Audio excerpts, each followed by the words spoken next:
So for financial entities, depending on the complexity of the organization, the group, or even the size of the financial entity or the industry that they operate, there will be different challenges to face when it comes to achieving compliance with DORA. So the first step in a sequential approach to take would be to assess the impact of DORA to the organization or the group. That would be through a gap analysis as a first step, identifying the key gaps, then establishing a roadmap to address those gaps, and through that, on a step-by-step process, by prioritizing certain areas, they would seek to achieve implementation of those gaps with the different actions agreed already through the action plan. It doesn't stop there.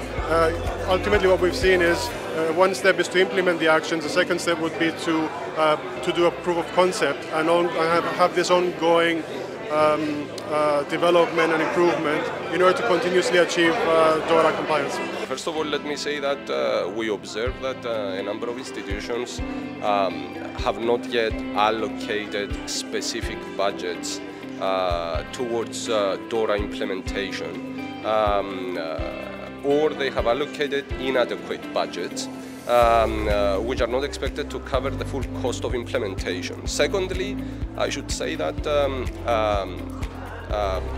the implementation date is 17th of January, obviously, but nothing will happen on that specific day. I think DORA is and will be a continuous process, and implementation should be approached in that manner by the various obliged entities. So those budgets obviously should address initial challenges and initial needs, but they have to also cover ongoing requirements and obligations of obliged entities. Another challenge which is quite notable is people.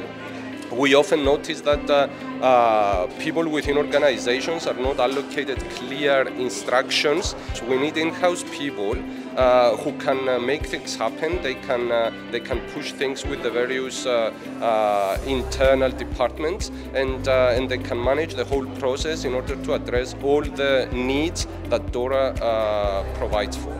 DORA defines ICT third-party providers as just as critical as the financial institutions themselves in achieving compliance and operational resilience.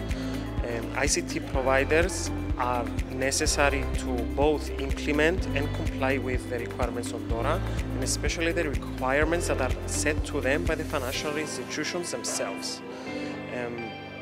In addition, we expect to see ICT providers not just being reactive in their compliance to DORA, but actually being at the forefront of innovation when it comes to defining and implementing the necessary measures to achieve operational resilience in the financial sector.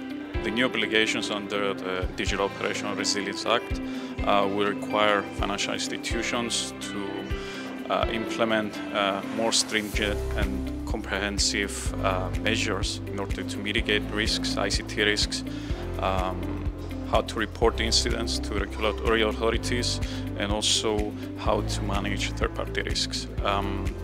In addition, it requires financial institutions to increase their operational resilience testing and ensure that all the safeguards and measures are put in place to increase operational resilience. That is. Of course, this comes with a lot of challenges for many financial institutions, and this is where the commitment of the board of directors of these institutions comes into place. DORA ensures that board commitment is part of this, and that the roles and responsibilities are put in place as such. It requires investment in technology, changing processes, and integrating into even existing risk management frameworks. In the long run, DORA will pay off. Implementing these measures will pay off for organizations, and it's worth the investment.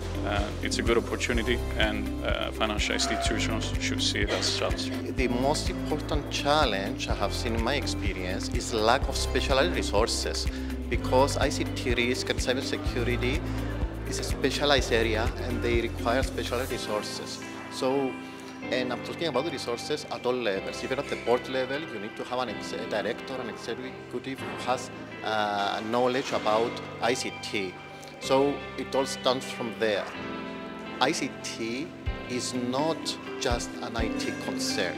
It's a business risk, and this is how we should treat it. And I understand that small companies may not have the case of hiring a full-time resource to take ownership of this. And that's why where we come in as consultants to help these companies at least get a head start and have an operational framework to make sure they achieve the resilience they want to achieve.